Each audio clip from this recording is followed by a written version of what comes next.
welcome to the Killtocraft podcast, episode 38. I'm Vanessa, your host, and today is Saturday and it's about 11ish in the morning. I've just done a load of jobs and I'm just now relaxing with you guys.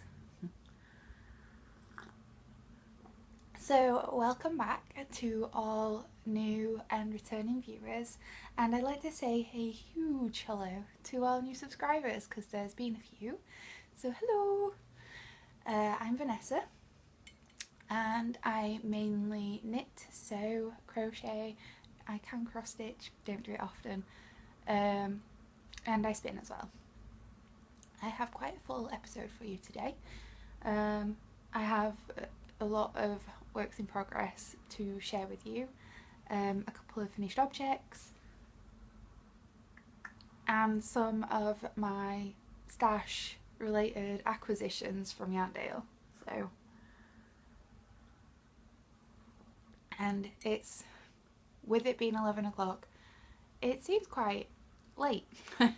However, I've been doing a lot of jobs this morning. I've not had a chance to sit down with a coffee yet, so that's what I'm doing in my cute little panda mug. And I literally have no show notes for today, so those will be done when I do the editing a bit later.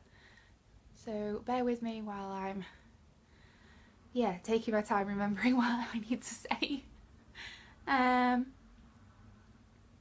First things first, we have 2 knit-alongs in the Killtocraft Ravelry group, and we are hosting the KTC Brioche Along 2017, and that's the Brioche Cal. It's mainly to do with big garments, so things like shawls, sweaters, cardigans, ponchos, larger items, big cowls and snoods if they're really ample, will also do. But I wanted to keep the variety to a more large minimum for this knit along, this year's Brioche Cal.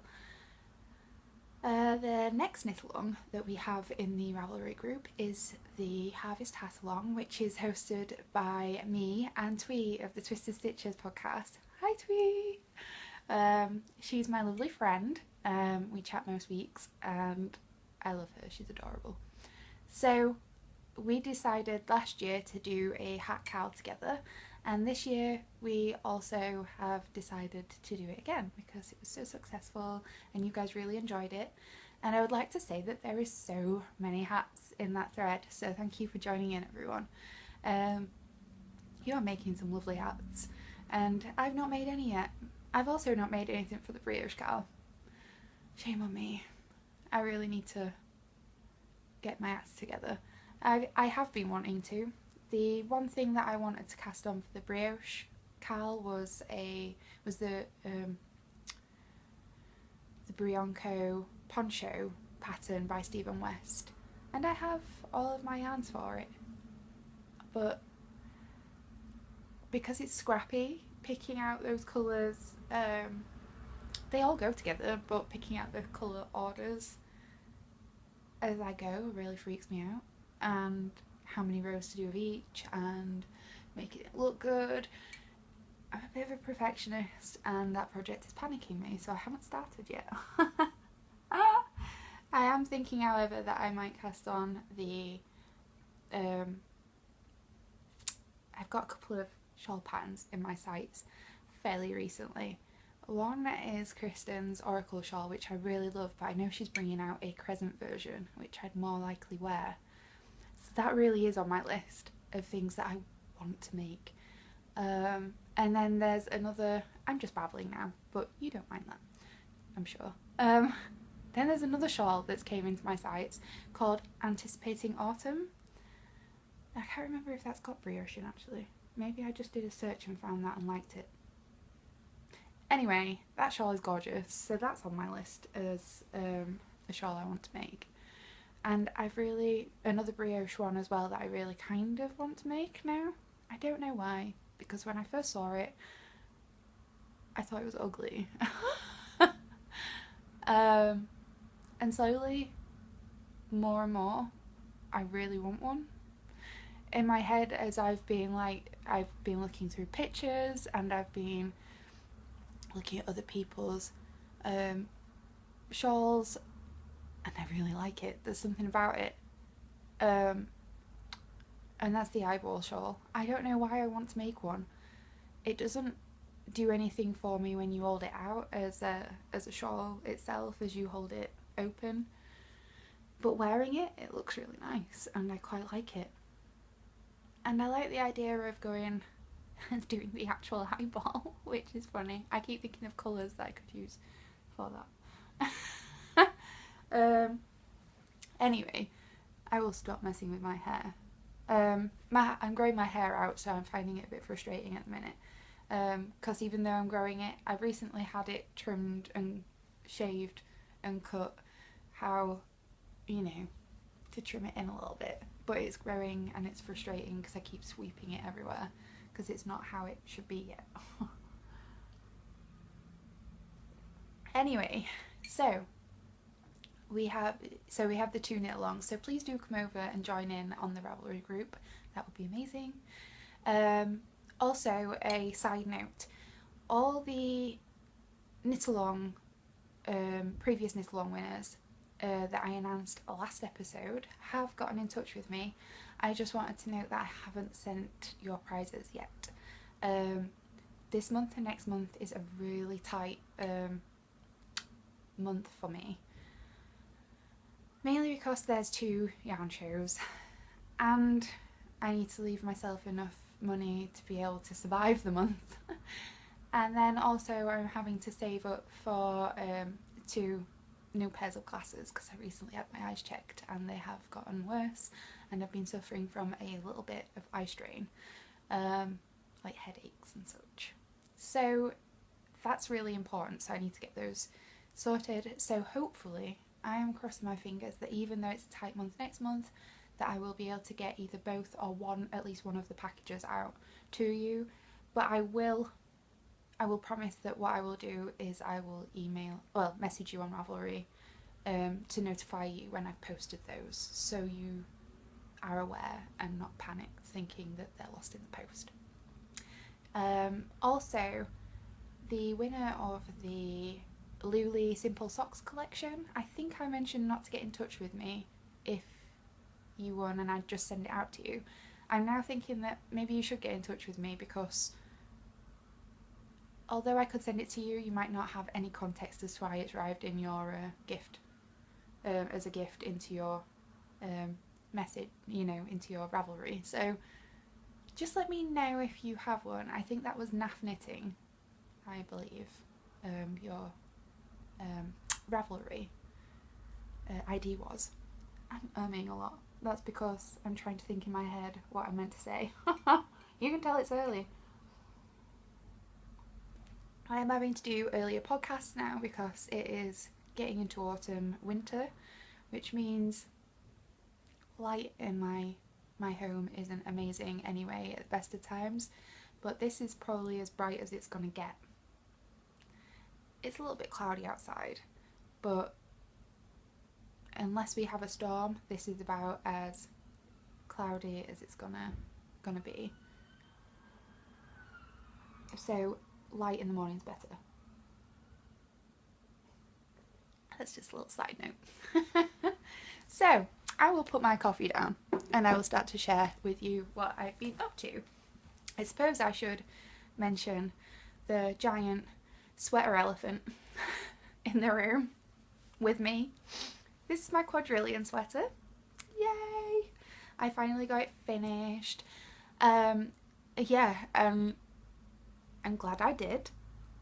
There was a major yarn chicken problem, nearly. But that's all to do with some things that I found while knitting this sweater. So when I mentioned to you last episode that I had a problem with the sleeves, I'd already ripped them out. Ripped the one out to redo again. That's because I had found an error really huge error in the pattern, and I worked out the maths as I said to you last episode, and knew that there was something wrong, so I knitted the first size. I knew that there was something really wrong because the first size that I knitted, the sleeves didn't match. The sleeves still don't match up to how the sleeves look in the pattern itself that the model is wearing. Neither does anybody else's. I knew there was something wrong, and a lot of people actually knitting the sweater had altered the sleeves. They'd never knitted the original sleeves anyway. They'd altered them to be skinny sleeves, not batwing, but I wanted the wide batwing cozy sleeves, and so when I knit one of them, I realised that the batwing was huge, and it went all the way to my wrist. There was no straight, there was no anything. It was just a giant triangle of a sleeve, and it looked like I looked like a sugar squirrel. I looked like I was going to go flying from a tree in my sweater. Anyway, after a little bit of mathematics and working out that third size sleeve, I did work out that it didn't match the first size sleeve. So I emailed in with my mathematical differences and said that I think there is something awry, and that there's some inconsistencies.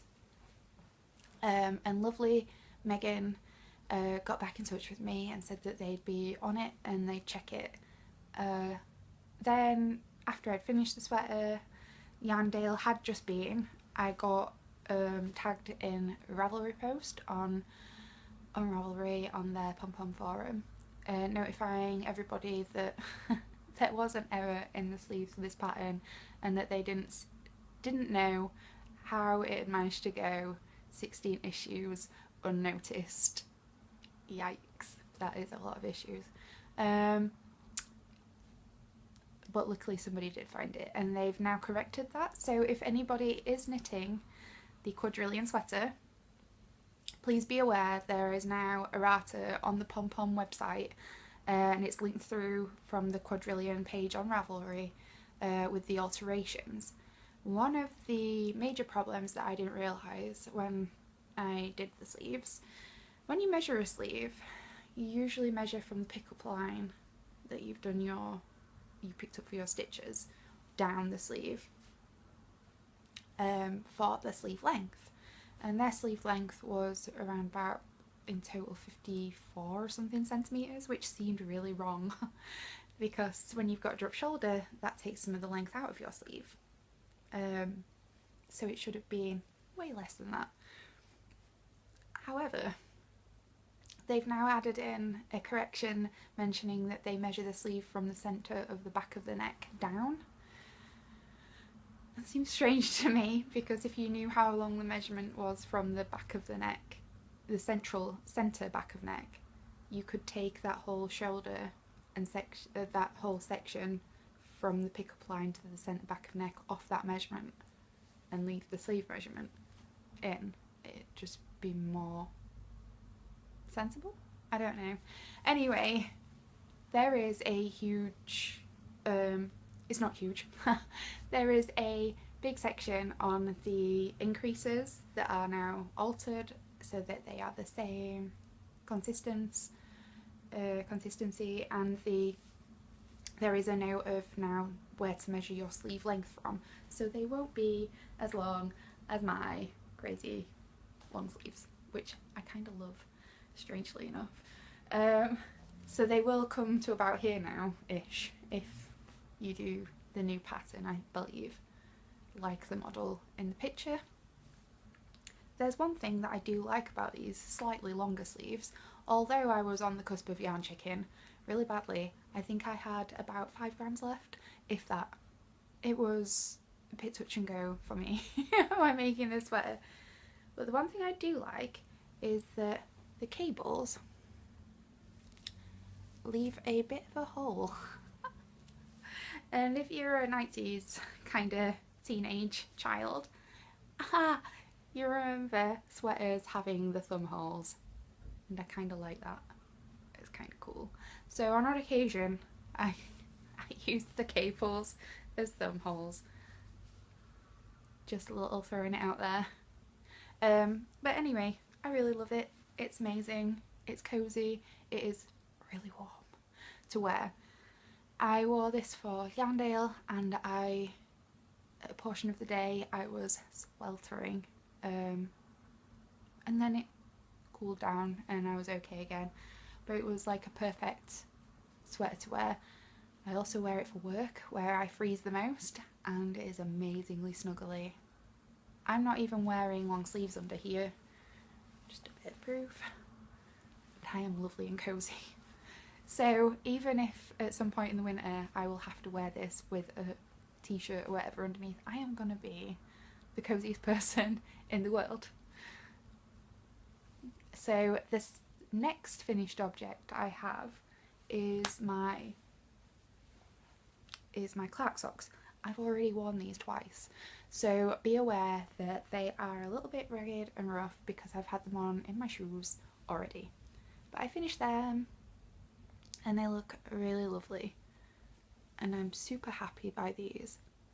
If you want to see them a bit better, I have posts of them further down on my Instagram and on my Ravelry.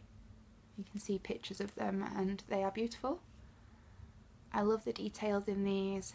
You can see though that my toe has started to rub up quite a bit and the colour's fading because of the wear, which isn't great. I thought that Malabrigo would have been better sock yarn than this, actually. But I've never knitted socks in Malabrigo sock. I've only ever used their sport weight, is it Ario yarn? I have some of their worsted, which I want to make some like slipper boot socks out of. Wow, it's really windy outside, guys. Like, there's outside of my flat we have a really massive tree and it is blowing a gale. But yeah, so I have both finished and have been worn and made scruffy. This Clark Socks pattern is by Jacqueline Salem of the Brooklyn Knit Folk podcast, and it is beautiful, well written pattern, really intuitive. Once you've done a few repeats you can pretty much plain sailing, don't need the instruction anymore. I didn't, and they kind of flew off the needles due to that. I wasn't knitting on them constantly, but they did pretty much fly off my needles and I love them. So I would recommend Jacqueline's patterns in the future, highly recommend. She's also got a new pattern out which is a hat pattern. I think it's called the Birch hat, and it's like a little pull-on hat with a ribbed brim and a herringbone stitch. So it looks really beautiful, and a pop-on detail. So the next thing that I've been kind of working on is in my pink hazel bag, because I have to show this like every episode now. Look at it. Sorry, I'm just being silly. But I do love this bag. I'm crazy about this project bag. And this is my highway sweater project, which is now, it's coming on. I've separated for the sleeves so they're on stitch holders, and it's looking beautiful. I'm alternating skeins for the peach. I hope it blocks out though, because it's on a looser gauge to what I would do my work on. It's a little bit questionable, but I'm thinking once it's blocked it'll be fine. Just not used to working at such a loose gauge. And I know this, I know because it's in singles it's gonna have the crap worn out of it, which isn't amazingly great, but I can make another one in the future that's a bit more woolly, can withstand the agonising wear that it will get. But yeah, it's going on really well and I love it, and I'm loving the colour work section. I think I've done really well with my colour work on this in comparison to the hat that I did last winter, which was kind of a bit of a mess. I think I have that in a drawer down here. I could share it with you if you want. Anyway, I think I've done pretty well with the yoke of this, and I can't wait to wear it. Show you the other side. Yeah, it's gorgeous. And the yarns that I used for this were the peach colour is a one of a kind, that's from Stranded Dye Works from Amy. The grey colour is also from Amy at Stranded Dye Works, and that's the Highway Code colourway, and that's on her singles base, which I think is the solo fingering, I think. Then the dark blue is Narwhal, and this colourway is by Fine Fish Yarns, and this gorgeous turquoisey colour is by La Bien Anime, and I think it's like the Vesper something colour. Anyway, it's stunning and I'm in love with it. I also really love like these speckles in the peach that are like pink and purple. I'm sure you can see those there. Aren't they fab? Yummy. They pop up on occasion. I kind of wish that I could get a skein of this as sock yarn, because I would just be in heaven. I absolutely love it. But it's a gorgeous project, and at the minute this is kind of my, because it's going round and round, I'm only alternating skeins. This is kind of my movie knitting and my knitting group knitting at the minute, because it's the easiest project I have on the needles now. Pretty much, apart from Will's sweater, which is on the needles that I've just started fairly recently. Since the last podcast, he requested a sweater made for him, a tight fitted sweater, so I have casted one on for him, and yeah, it's just a plain grey sweater.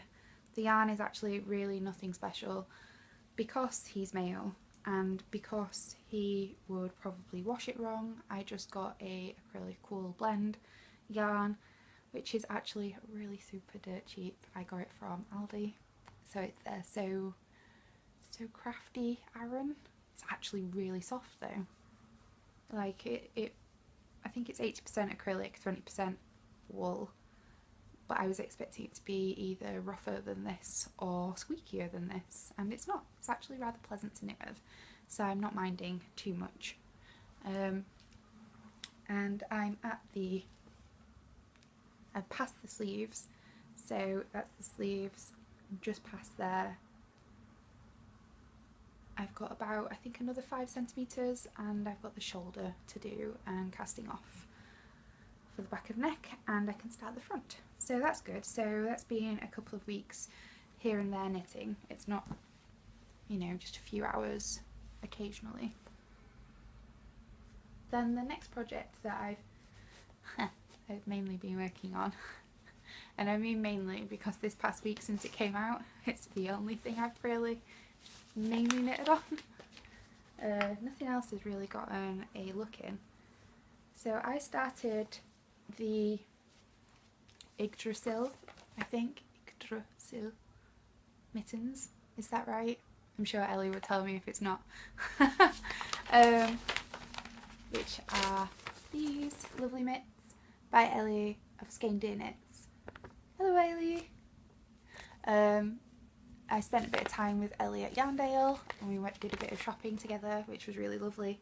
I was super excited to see that she was coming up. So anyway, Ellie has recently produced this gorgeous mitts pattern. I'm more of a mitts girl, mainly because mittens get in the way of me being able to do things. I usually wear mittens if I'm on my way to work in the deepest, coldest parts of winter, so I will make a pair of mittens at some point, but mitts are perfect for me because I can wear them at work where it's cold and I can still do my typing.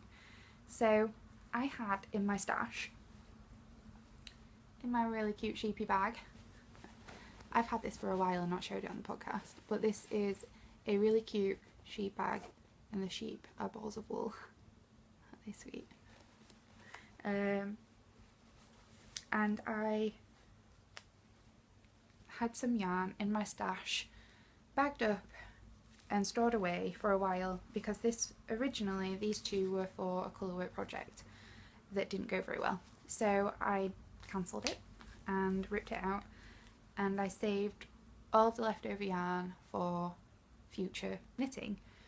So this is the cornfield colourway, and this one is the sand colourway, and these are Jameson's Shetland Spindrift, which are really reasonably priced. These are 25 grams in weight and 105 metres, and I think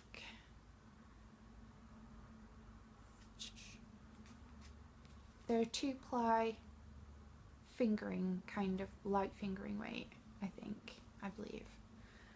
And then I found this amazing colour a long time ago after I bought those. I found a couple of balls of this Munro spun Shetland 4-ply just in a charity shop. So it was really cheap. I think there's a couple of balls and it was like 50p, if that. And I really liked the blue, so I picked those up. And they've been sat together for ages, and they're like the perfect selection of colours. And straight away, as I saw this pattern, I was like, I could make those. I've got yarn for that. And since I've been gaining a bit more confidence with my colour work knitting, I decided to go for it. So I straight away downloaded the pattern, and so far I just have the thumb left to do on the first mitten. So they're coming out beautifully. So this is my mitten.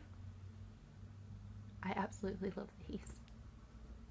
There was an error on the pattern, and I found out that at the beginning of the week, and it's been changed and altered, and so I actually already got up to here, and I ripped it all the way back down to here and started it again, and I actually did that whole section in one night. I'm nuts. And then I did this whole section, this top half, and found that it was bulging at the side a bit, and I think that's because my stocking stitch tension is actually looser than the colourwork tension on that needle size, so I dropped it down to the needle size that I did my rib on, and it looks lovely now, and it fits really neatly. And I just cast it off as a normal, how I normally cast off, because usually loose bind offs are really loose for me, so I just did a normal ribbed bind off. But I am super pleased with how this colour work has turned out. It doesn't look scruffy. I did actually do a gauge swatch before I started. I did just a plain stocking stitch gauge swatch, and then once I'd got that, it told me that my needle size for stocking stitch would be a 2.0, but I don't have any smaller needle sizes, so I cast it on with the 2.0 for this and did a portion of this. When I found out the error in the pattern, when I ripped back, I decided actually to change needle size and go up one, mainly because I felt that it was slightly snug, and that I didn't want the stitches to really stretch out. And I think I made the right choice. So for the body of the hand, I went up to a 2.25, and now I know that if I do colour work in the 4-ply yarn to do the stocking stitch and ribs on 2.0, and I know to do the main body of the colour work on 2.25, or in any other yarns, find out what my stocking stitch tension is and then go up a quarter of a needle size for the colour work. So I now know that, which is a real great thing to know about yourself and your knitting, is what to do for your gauge. Anyway, they've come out really lovely and I love them. I think they're adorable, and I'm just really thrilled with the overall finish of the mitten, and I will wear the hell out of these when it gets really cold. I love them. So thank you, Ellie, for a really sweet and amazing pattern, because it's really nicely written. Her her charts are really lovely as well. She does a few different versions to make it easier for you to read depending on what your colour options are and things like that. But overall, I'm really loving it. So tonight I'm just going to sit down and get the thumb done on these. And yes, these are my babies. I'm very proud of these. And it's making me realise that I want to do all the colour work. So I have quite a few colour work patterns. One of them is some more mitts that I actually bought a few years back, and I did a good portion of the mitten 3 times, and each time it was too small and it was quite scruffy looking, and I was really disappointed. Now that I know a little bit more, I think I might cast those on this winter. So yay! I posted a picture of these up on Instagram as well, and the lovely Tommy of Squirrel Pie Productions had mentioned how wintry they look, and I'd not really thought about that actually, which was kind of nice, because when I looked at these I thought that these looked wintry because they reminded me of festivities and Christmas and a classic wintry kind of feel. But then Tommy mentioned that this looked really wintry, and I was like, oh yeah, I guess it does, with the white and the blue. Kind of looks like a snowy wintry scene, so I quite like that. So I've got nice wintry mitts to wear, and they're kind of still bright in colour, so I love them. I'm very happy with these. I think you can tell that I'm a bit pleased as punch with them. But I think it's just really satisfying because I'm now starting to get the hang of colour work, that I know that I can venture out and do a bit more. And I've been looking at all the yokes and all the accessory garments that I could make. So this is fab and I'm loving it. So just need to do the next mitten on those. I would highly recommend that design. I've loved knitting every second of it. So the other things that I've been working on, because there's quite a few things, I bought a sock blank at Yarndale, and I've split it off into 2 halves. So this is 1 half, and then this is the other half, and then what I'm doing is I'm striping from one, striping from the other. And at the minute, because the colours are kind of slightly similar, you can tell in a certain light that they're striped, but it's very faint. So, like, I think you're going to have trouble seeing it in here. But you can see that there's some slight blue and green. Yeah, it's very, very slight. You can see it better in person. Anyway, once it gets to the pink section of the sock blank, where there's more pink in, you'll be able to see it loads better and it'll look quite cool. So at the top of the sock, I'm thinking there's got to be some pink, and then the next sock is going to be pink and blue striped. Kind of like that idea. Odd socks, but striped with each other. And I've got my little Nessa stitch marker on there that my lovely friend Vanessa of Dye in the Wool Yarn Co. Gifted me last year. Or was it earlier this year? I think it was last year. And she gifted me some stitch markers and a couple of other things. So that's really lovely. But it's the first time I've used my Nessa stitch marker, and I decided that these socks needed a cool marker on there that wasn't too heavy. So that's what I've done on those socks since Yarndale. And I really love sock blanks. Usually I hoard them away. Look at that pink, it's amazing. And this was from Martin's Lab, and I got served by the very sweet and lovely Justina Lorakowska, and she's a very talented knitwear designer, and she's also really sweet and lovely and very tiny. But I did also have a small little chat with her about her tattoo as well on her arm, because she had an amazing sheep tattoo that was fabulous. So if you ever see her and you don't get to see it. Maybe you should ask to have a look. Or you could check out her Instagram, she's got pictures on there. It's like an amazing knitter's homage. Anyway, the other thing I've been working on a lot of things. I mentioned a while ago on my Instagram that I was making a kind of bootleg version of a cardigan for my mum, because she'd seen this cardigan in Cath Kidston store. It was really expensive and she couldn't afford it, but she loved it, so I went online and had a look, and then I created this sample to match the cardigan. I'm not a crocheter as such. I find crochet harder than knitting, not as intuitive as knitting, and I find that I have to check the stitches before I get started, how to do them. I haven't done it in a while, but this, I used a chart making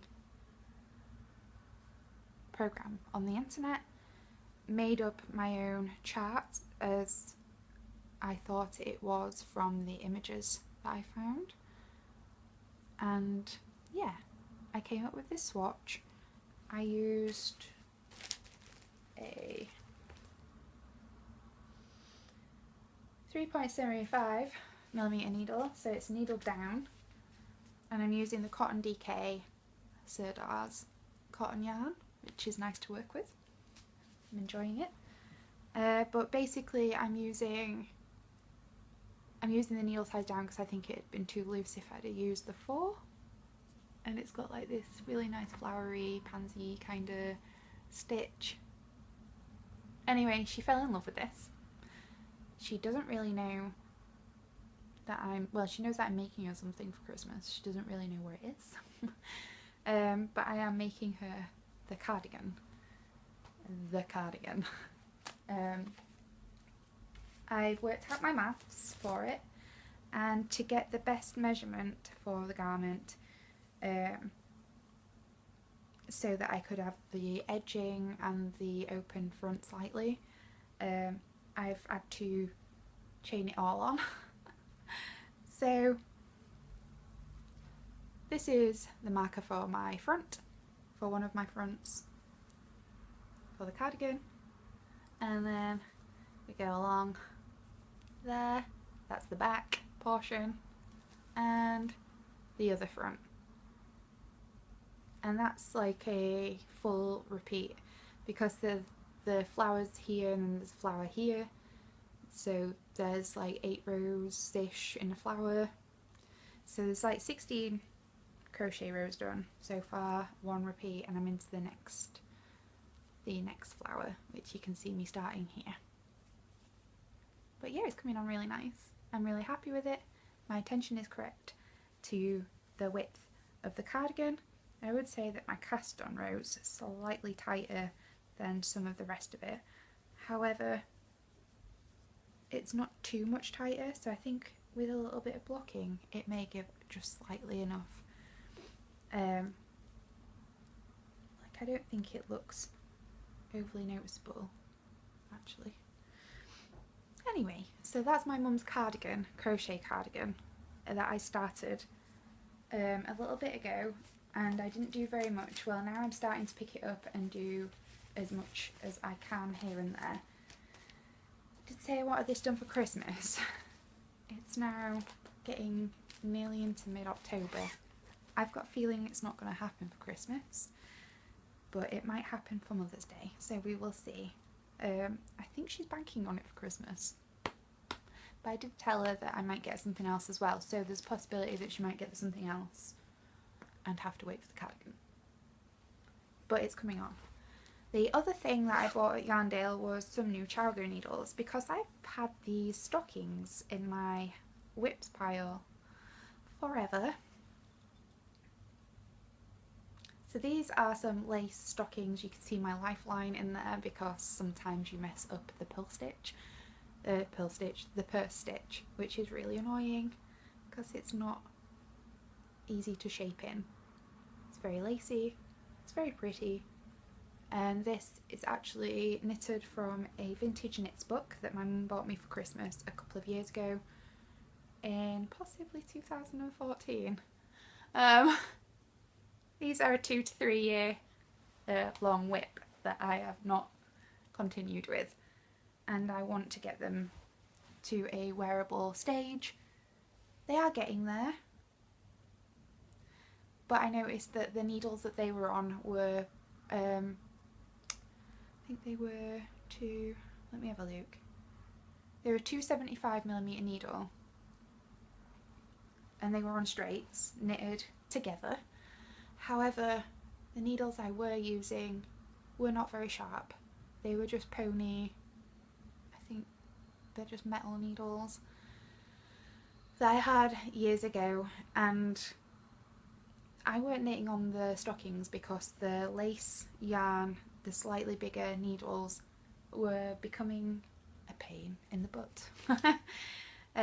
They were becoming a bit of a struggle to knit, and I didn't want to pick them up because I didn't like knitting on them. So I decided that since I found that I really love Chow-goo needles, and I was at a yarn festival, this is how I do things now at yarn festivals, I buy myself some wool and I buy myself a Chow-goo needle. I've got a few fixed Chow-goos now that I just buy as a treat. So these are 275mm, which, to be fair, after this I could always use it for more stockings or socks, so it's not too bad of a purchase. And they are really a lot sharper than the pony needles that I were using. And I love the lace. I love the Chow-goo cable, and I love the lace needles. They're not sharp like higher sharps, which actually I've damaged my finger multiple times. These ones are actually just right, and they are perfect, and I love them. They're just really pleasant to knit on. And I'm keeping those, I've now got those on the go again. I've also been in touch with the designer about this pattern because they give you instructions on how to decrease within the purse stitch. However, I noticed that after that they tell you when to decrease every following row, but it wasn't in the same it wasn't decreased in the same manner as the rows they'd set out. So I was like, that's gonna alter my purse stitch, I'm sure. So I sent her a message and asked her, and she said she wasn't sure because she didn't have her actual copy of the book. Which seems stupid. Apparently she'd sent out her one copy of her own book to be on display somewhere. I was a little bit like, okay, fair enough. But she said that she thinks it did change the purse stitch as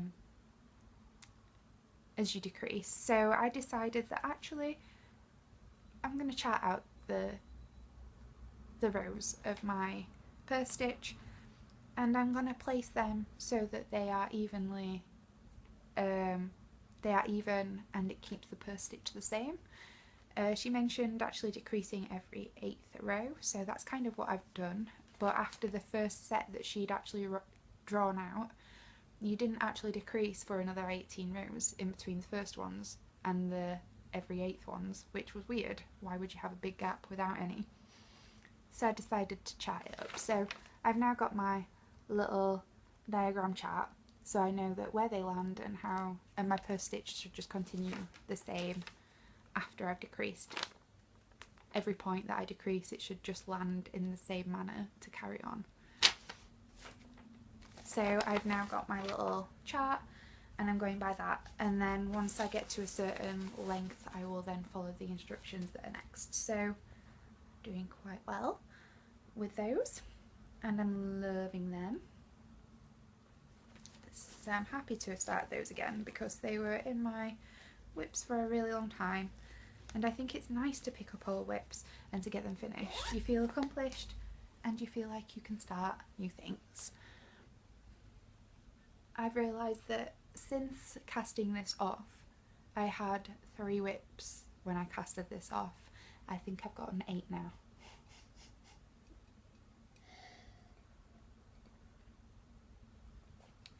I never usually have 8 projects on the go. Anyway, next thing. I've been doing some more of my spinning because I've wanted to.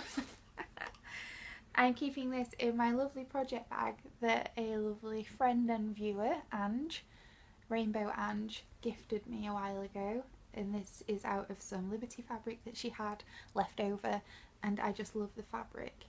It is so pretty, it's so colourful, it is so very me. I love colours. And I use this now as my spinning project bag so that I can take my spinning to work with me, because it's a nice size. Especially if I've got a bigger chunk of fibre, so it's really handy.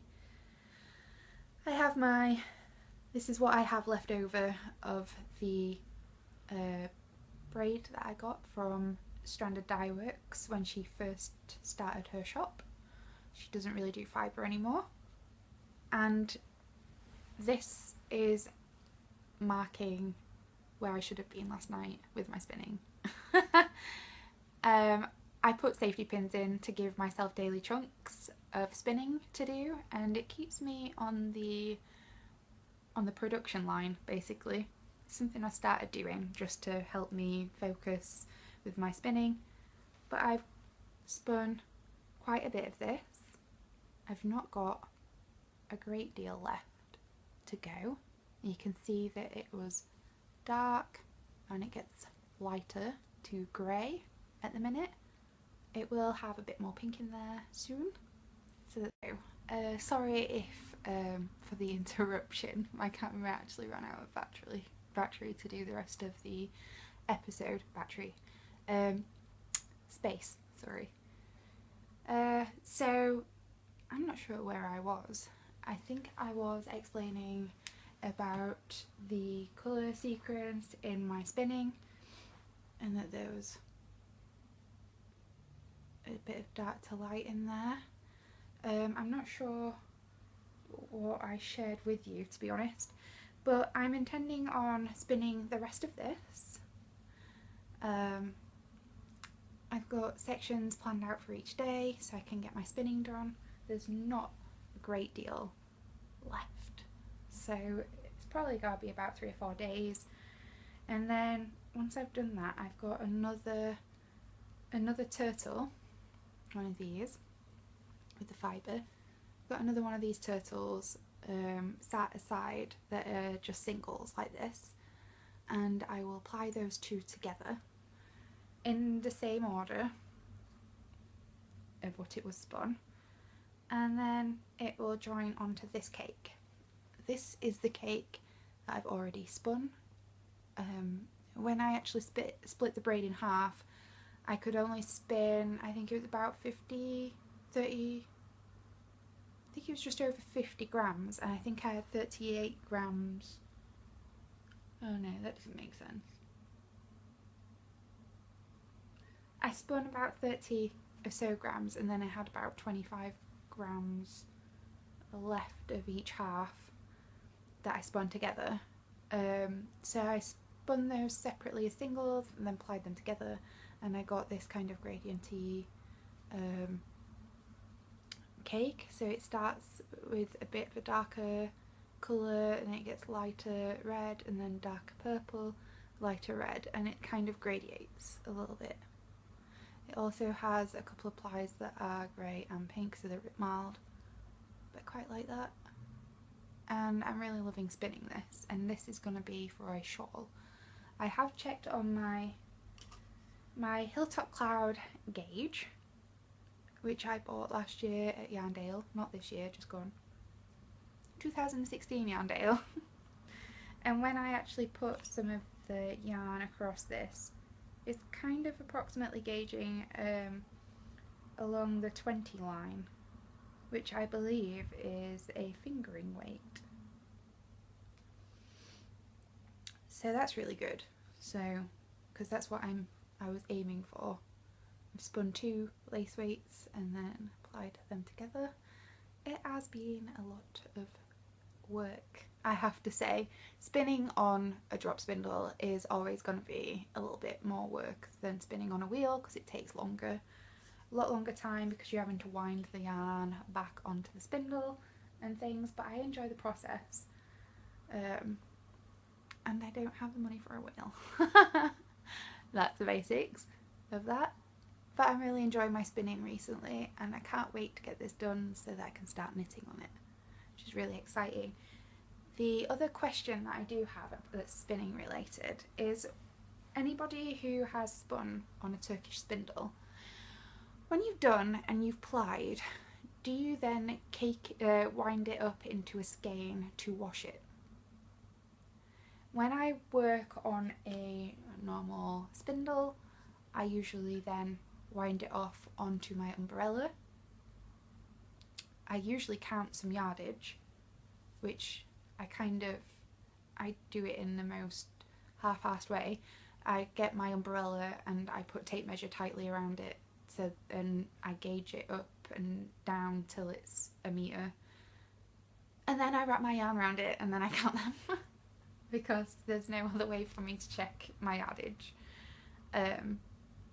However, on a Turkish spindle, when you've kind of spun and plied, I end up with a turtle, and then I've caked it, so it ends up plied together but in a turtle form like this, which I could knit from.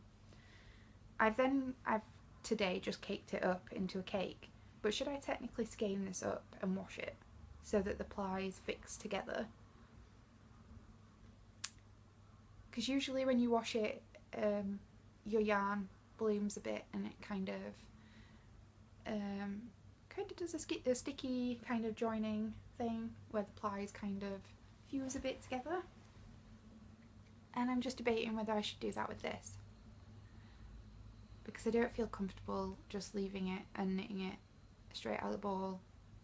I know that I could and then wash the garment, like block the garment, and it would probably still do the same thing, but I'm assuming I may need to skein this up and soak it. Let me know. I'm a little bit quizzical because this is the first time I've actually used a Turkish spindle.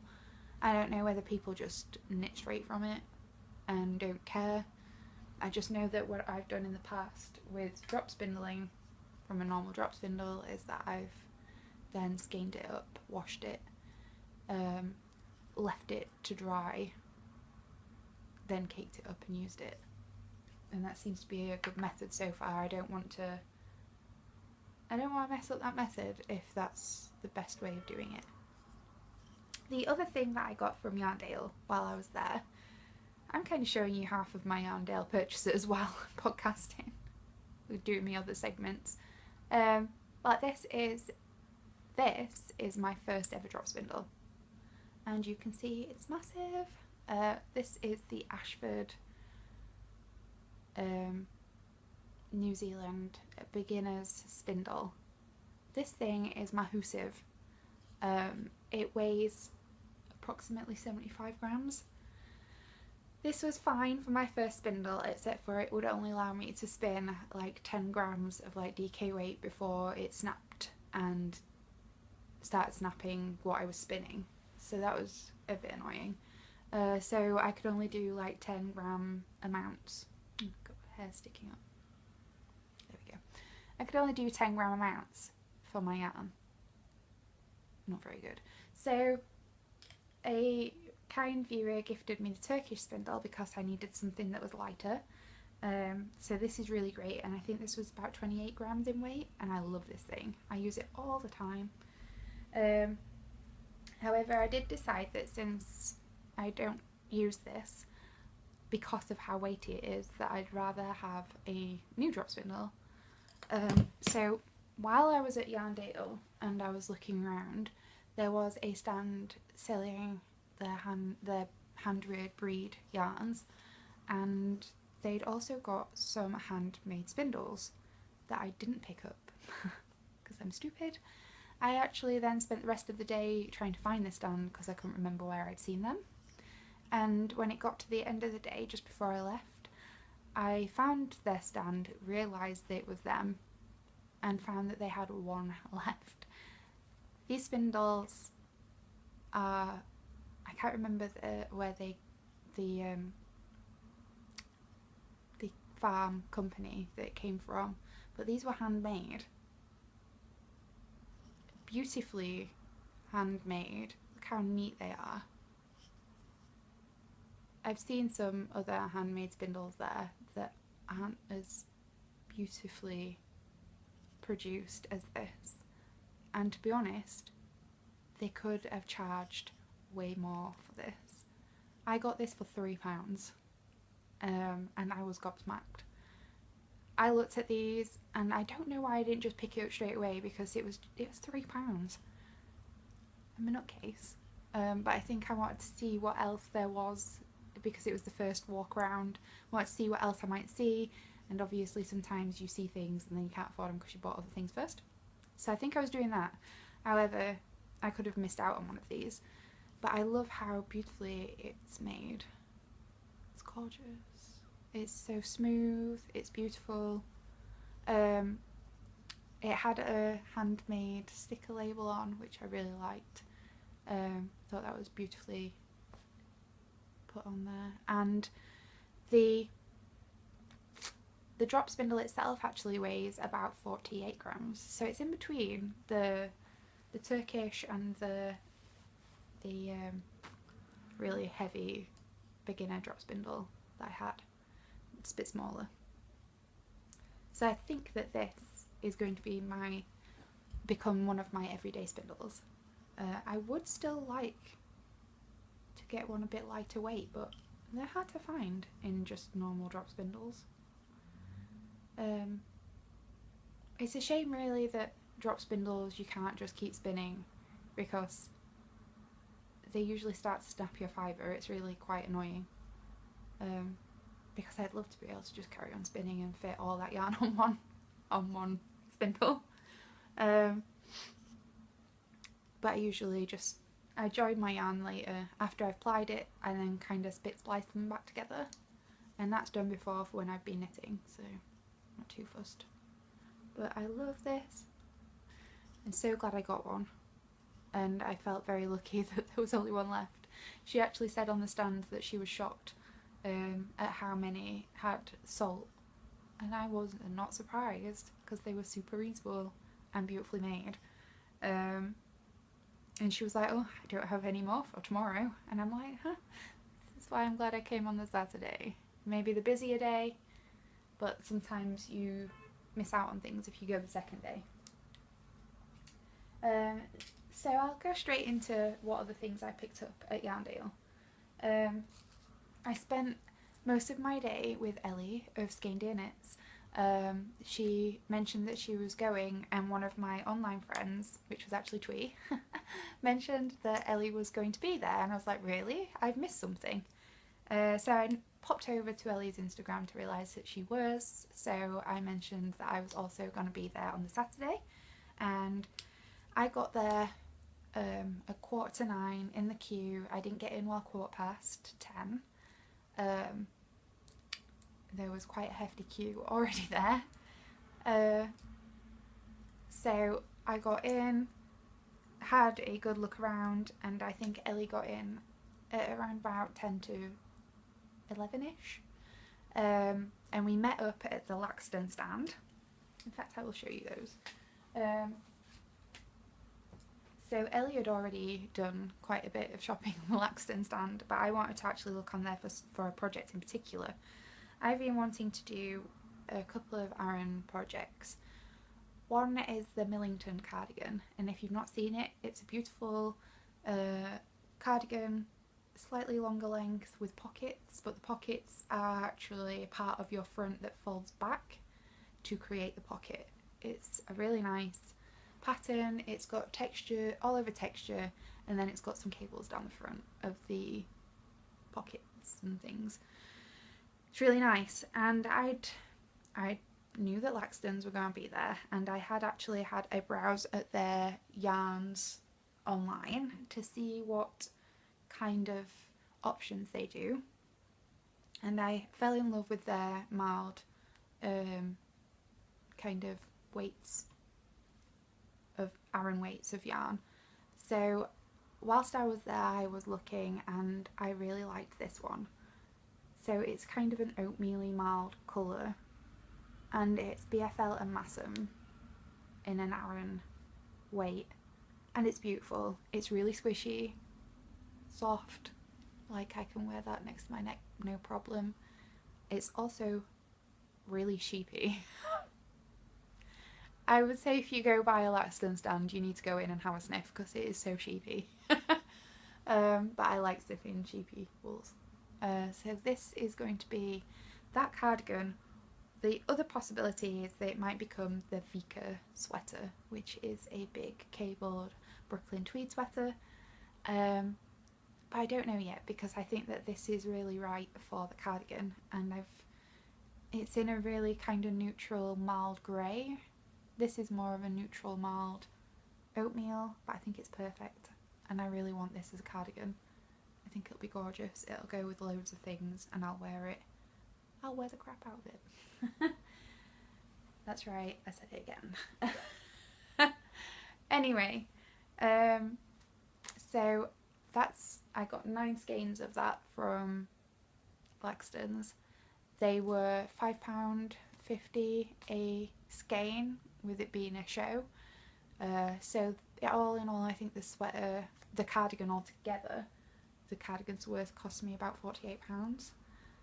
Not bad.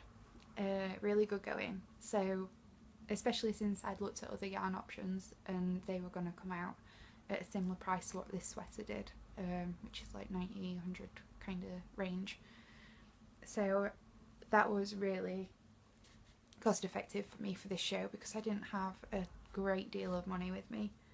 In fact, I kind of got treated to some extra money from my mister because he's so good. One of the last purchases, apart from my spindle that I got that day, was actually the John Arbon stand. I hadn't had a really close look at the stand yet, and when I got there, there was this beautiful box of yarn with this colourway in, which is why I was drawn to it, because I love pinks and I don't have a pink sweater. Oh, shock. I love pink, but I don't have a pink sweater. And when I got closer, I noticed it was a merino sport weight, and I was like, oh, ooh, nice. I wouldn't mind some of that. 300 meters to 100 grams, 100% merino, and apparently it was a limited run that they were doing, and what they had left, and that was it. And they were selling these off at £6 a skein. Stupid me picked up 4. When I go to yarn shows, I usually have a list of projects in mind with their yarn weights and yardage, and there was one on that list that I really wanted to make that was at the top of it, and that was the Granito sweater by Yohi Locatelli. The Granito sweater is a sport weight project. However, because I know we're in the UK and not often do we see sport weight yarn, I'd put it down as a fingering weight, and I put an approximate yardage on there. I think you can see where I'm going. Now, because I'd looked at this list and couldn't see any projects that were sport weight, I thought, oh, 4 will be enough. 1,200 meters. Yeah, that'll be fine. No, it wasn't. I got back home and I was like, that Granito sweater, that'd been perfect if it was sport weight. And when I had a look on my Ravelry, it is. And I was like, no, I got the wrong yardage. I needed another skein because it went into, I think it was like 1,400 kind of meterage for my size. So I now had 4 skeins. So I was like, oh, I'm going to have to look up a Plan B project. So I'd started looking up at Plan B projects, and I'd picked out the possibility of doing the, is it Buds and Branches yoked sweater, which is a really lovely sweater, would have looked really cute, and that was my Plan B option, but I was really not satisfied. I was really kind of upset with myself that I'd only picked up 4. I did an emergency text message I did an emergency plea to Nikki. I know a lot of you know Nikki. She's Amy's lovely friend. She's Clara Peggotty on Instagram, and she was at Yarndale that weekend, hanging out at the Hand by Dad Kate stand and doing some shopping, as you do at Yarndale. And I sent her we'd swapped numbers, so I sent her a message saying, "Oh my god, Nikki, you never guess what I've done. Would you be able to pick me up a skein of yarn? It's really reasonably priced. It's only £6." She messaged back saying, "Of course, send me the details." So she went over to the John Arben stand and they had one left. Lovely Francesca Hughes apparently told her to tell me it was the last one. I was super lucky to get this. So I now have enough for my granito sweater, so thank you both ladies. And I can't wait to make this. All I need to do now is get the pattern and I am sorted. So I'm super happy with that. And yeah, so I got 2 sweater quantities. I now need to not buy any more sweater quantities. I've got a few in mind. Well, not in mind. I've got a few in my stash that I'm ready to knit, and I don't really need to cast on any more sweaters. More than what I've got. So I'm gonna work on those projects first. But I am going to Nottingham Yarn Expo, so that's really hard. But I haven't got a lot of money with me having to buy my new glasses, so I think when I go to Nottingham, I will probably treat myself.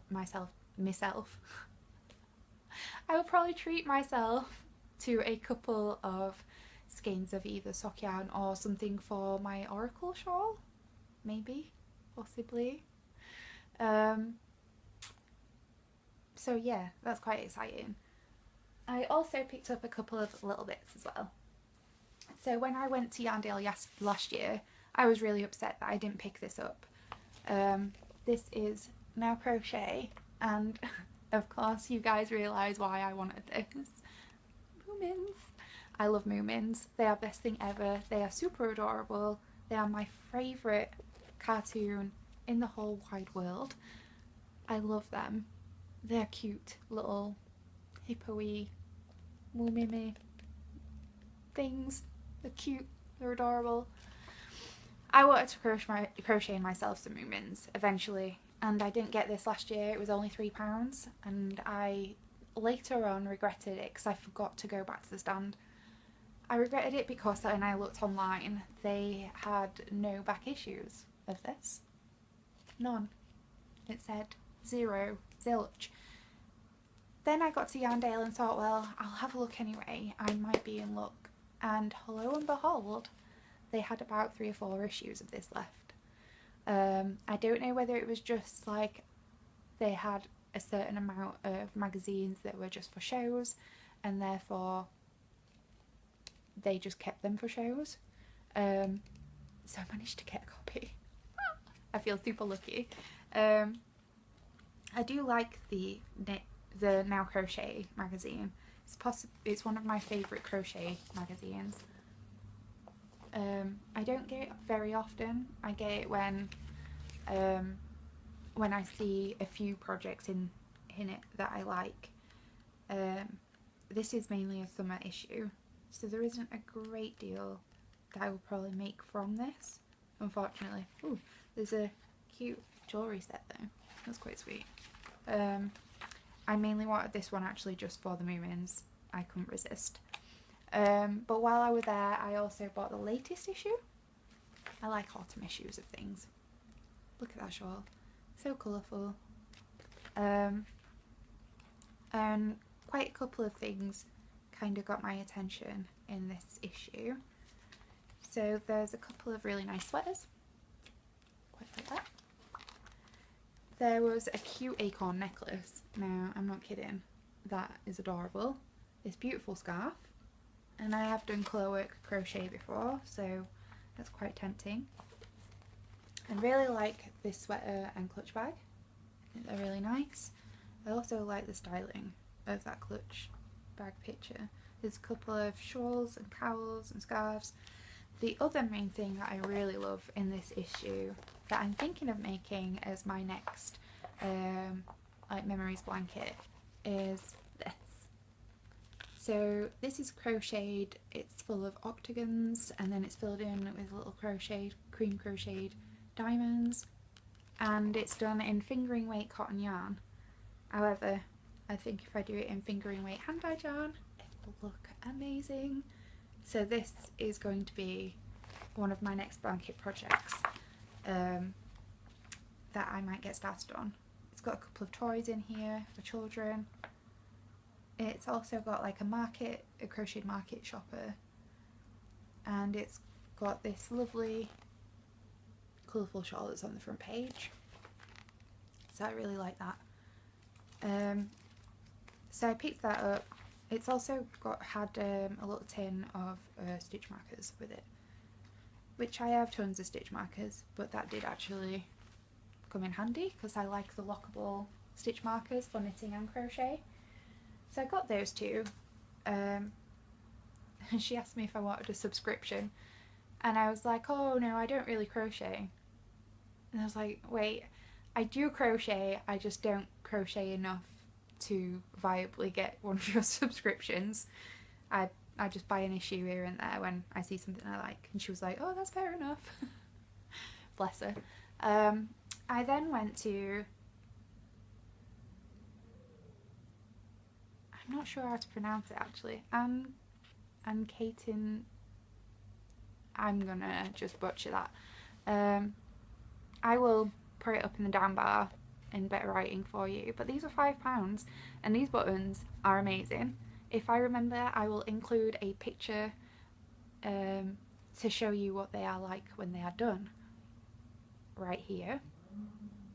These are actually embroidery buttons, so they've got holes in so you can embroider into them, and I thought that if I ever did a plainish cardigan or a really nice cardigan that I wanted to make a bit more quirky, these buttons will be amazing. So I picked these up, and I think my friend Marietti mentioned these on the train because we spotted each other on the train on the way to Yarndale, which was amazing.